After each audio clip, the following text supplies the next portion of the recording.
السلام علیکم دوستو۔ ایک رات سلطان محمود غزنوی سو رہا تھا کہ یکایک اس کی آنکھ کھل گئی۔ پھر لاکھ چاہا کہ دوبارہ آنکھ لگ جائے، مگر نیند آنکھوں سے کوسوں دور تھی۔ وہ بستر پر تڑپتا اور کروٹیں بدلتا رہا۔ جب کسی طرح اس کی آنکھ نہ لگی تو خدا ترس بادشاہ کو خیال آیا کہ شاید کوئی فریاد لایا ہے یا کوئی فقیر بھوکا آیا ہے۔ اس نے غلام کو حکم دیا کہ جا کر دیکھو کون آیا ہے۔ غلام باہر گیا اور جا کر دیکھا تو کوئی نہیں تھا، اور پھر غلام نے واپس آ کر کہا، جائیں پناہ، دروازے پر کوئی شخص نہیں آیا۔ بادشاہ نے سوچا کہ سو جائے، لیکن اسے نیند نہ آئی۔ اسے وہی بے چینی اور گھبراہٹ تھی۔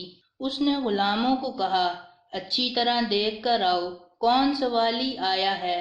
غلام دوڑے دوڑے گئے اور ادھر ادھر دیکھا اور واپس آ کر بولے، حضور کوئی نہیں ہے۔ بادشاہ کو شک ہوا کہ شاید غلام تلاش کرتے کرتے جی چراتے ہیں۔ وہ غصے میں خود کھڑا ہوا اور تلوار ہاتھ میں لیے خود ہی باہر آ گیا۔ اس نے بہت تلاش کیا، لیکن کوئی شخص نظر نہ آیا۔ قریب ہی ایک مسجد تھی۔ اس کے دروازے پر آ کر اندر کی طرف جھانکا تو آہستہ آہستہ کسی کے رونے کی آواز آئی۔ اس نے قریب پہنچ کر دیکھا تو ایک شخص فرش پر پڑا ہوا نظر آیا۔ اس کا منہ زمین سے لگا ہوا تھا، آنکھوں سے آنسو جاری تھے۔ وہ آہیں بھر رہا تھا اور چپکے چپکے کہہ رہا تھا کہ سلطان کا دروازہ بند ہے تو کیا ہوا، سبحان کا دروازہ تو کھلا ہے۔ اگر محمود سو رہا ہے تو حرج نہیں، معبود ازلی تو جاگ رہا ہے۔ بادشاہ محمود غزنوی یہ سن کر اس کے پاس جا پہنچا اور کہنے لگا کہ محمود کی شکایت کیوں کرتا ہے؟ وہ تو ساری رات تیری تلاش میں بے چین ہے۔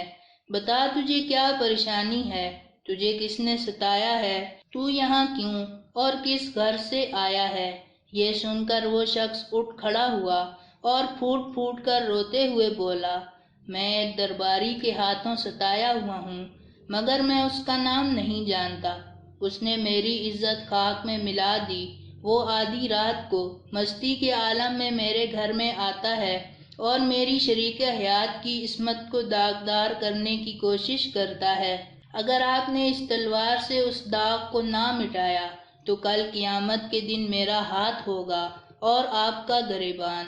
یہ سن کر بادشاہ کو مذہبی اور شاہی حمیت کے جوش میں پسینہ آ گیا اور غصے سے کانپتی ہوئی آواز میں بولا، بتا اس وقت بھی کیا وہ ملعون وہیں ہوگا؟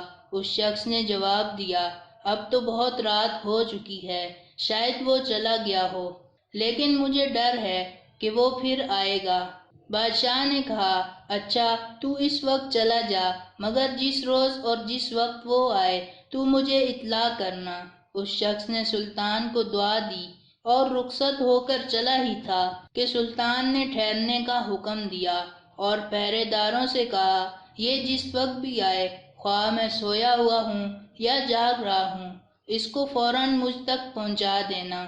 اتنا کہہ کر محمود اندر آیا اور وہ شخص اپنے گھر چلا گیا۔ تیسری رات وہ شخص شاہی محل کے دروازے پر پہنچا تو پہرے داروں نے اس کی شکل دیکھتے ہی سلطان کی خدمت میں پیش کیا۔ سلطان محمود غزنوی جاگ رہا تھا۔ وہ تلوار لے کر کھڑا ہوا اور بولا، رات کو شکار کرنے والی لومڑی تک مجھے لے چلو۔ یہ سن کر وہ شخص آگے ہو لیا اور سلطان اس کے پیچھے پیچھے روانہ ہوا۔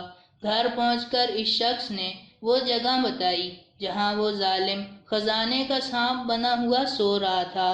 بادشاہ نے تلوار کا ایک بھرپور ہاتھ ایسا جمایا اور تمام فرش پر انصاف کا لالا زار کھل گیا۔ اس کے بعد سلطان مڑا اور مظلوم صاحب خانہ کو بلا کر کہا، اب تو بادشاہ سے خوش ہو۔ محمود نے مصلی منگوایا اور ایک طرف بچھا کر شکرانے کی نماز پڑھی۔ پھر اس شخص سے مخاطب ہو کر کہا کہ گھر میں کچھ کھانے کو ہو تو لاؤ۔ اس شخص نے کہا، ایک چونٹی سلطان کی کیا خاطر کر سکتی ہے، جو کچھ ہے حاضر کرتا ہوں۔ یہ کہہ کر دسترخوان کو ڈھونڈ کر سوکھی روٹی کے کچھ ٹکڑے لیے ہوئے آیا اور بادشاہ کے سامنے رکھ دیے۔ بادشاہ نے اس رغبت اور شوق سے وہ ٹکڑے کھائے کہ شاید عمر بھر ایسا لذیذ کھانا اس طرح نہ کھایا ہو۔